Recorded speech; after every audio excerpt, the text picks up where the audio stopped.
Hey guys, just wanted to show you this neat rotisserie that Richard Sickles made for me.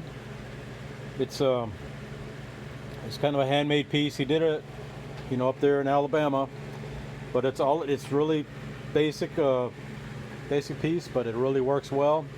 I was talking to him about a picture I had seen on a small block Ford Tech. It had like just one side, but on the leg, on the one end, it had an angle on it. If you ever seen one of them wine bottle holders that are just one piece of wood and it holds the wine, but the bracket or angled with an angle cut on the bottom. And I showed him that, and I told him I thought it'd be cool to make something like that. I don't have access to any of this stuff anymore to make stuff since I don't work at the gun range no more. So, but I told him I thought it'd be better if it had one of these at each end, because then it would support the head instead of if it was just supported on one side and you're trying to grind over here. It's going to be, I thought it'd kind of bounce. So he took that info I gave him and he ran with it and he made this happen. Now initially I kind of gave him a bad description, so he had this connected to this end, and then it was just like two pieces of channel. But it didn't allow the head to rotate, so he had to cut pieces out. And I just thought it was kind of, like I said, it was bad information that I gave him on my part.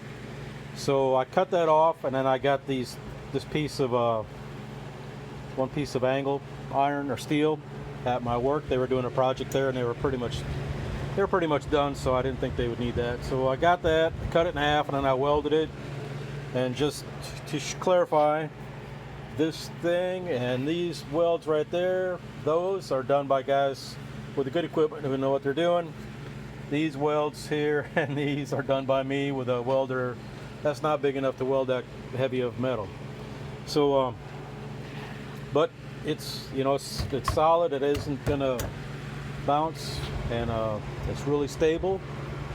And what I like about it is you can rotate it in any direction. So that's what it is, and it's, like I said, it's a really good idea, good execution by him. And these are the nuts I tack welded with some more superb welding. So what I do is take the nuts off of here when I take it off the stand, run the bolts into here so I don't lose them like everything else I've been touching lately. I seem to misplace it. So anyway, onto the head. This is an AFR 185 Enforcer as cast head. I bought them bare. I wanted to get a different head for the red car so I could use the heads on it on the Dugan wagon. So I priced these bare, and they were nearly identical to the bare, like the 190 Flotex. So I went with these just because it's AFR, does support an American-based company, and probably Flotex, probably based in the U.S. too. But this, I wanted to try out. Some guys been working with these, so I wanted to try them to see what I could do with them. This is a real, no kidding, AFR 185 Renegade. These are what came on the Dugan wagon. I sold these to Michael because they got the big 72cc chamber, so I didn't want to use them. He's going to use them on a turbo project sometime. So he was nice enough to let me borrow it to, what I'm going to do is compare the intake ports on here to the intake ports on here and the exhaust to see how they compare, physical characteristics, the sizes and all that. I can tell you right now, from this, the snap gauge goes in here at the pinch, just barely grazes when it goes through, and it won't even fit in here.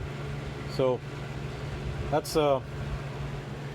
there's plenty of room for improvement. From my spreadsheet of measurements I had taken before, the back half of the port is pretty close to the size of these, but the front half is really small, like like I just showed you. And on the side of the port here, you can see it's got the little bow right there. It's not flat. So doing that, and then there's a little ridge back here behind the pinch, and all of the lip that they had from the machining. and the exhaust are the same way. They got all this stuff, so there's plenty of room for improvement. I don't think we'll make 300, or excuse me, I think the heads on the red car, the 165s I ported, I think they made like 290. They were pretty close to this. I think these flowed a little bit better in the mid-range, but then at the top end they were pretty nearly identical. So if I can come close to what these are, I'll be happy. And that is going to happen. We're going over to Pascagoula to Coulter's Racing Head Service 21st of August. I and the other two usual suspects, Rod, or Magician and Pirate, going to go over there and see Ray and get the heads flowed. I'm going to take this head and then this other head. Got the that's going on a Capri. Did a couple things with that, and I want to see if it made any improvement. And then so we'll have some information about that, you know, sometime after the 21st, providing, you know, nothing happens between now and then. So anyway, that was all. Wanted to show you the head, and most importantly show you these, because these are pretty cool. And if you're not already following Richard and his brother Ray Sickles, they got the channel called the FOMO Bros. Got a lot of good stuff on there. They're both really good guys, real good people.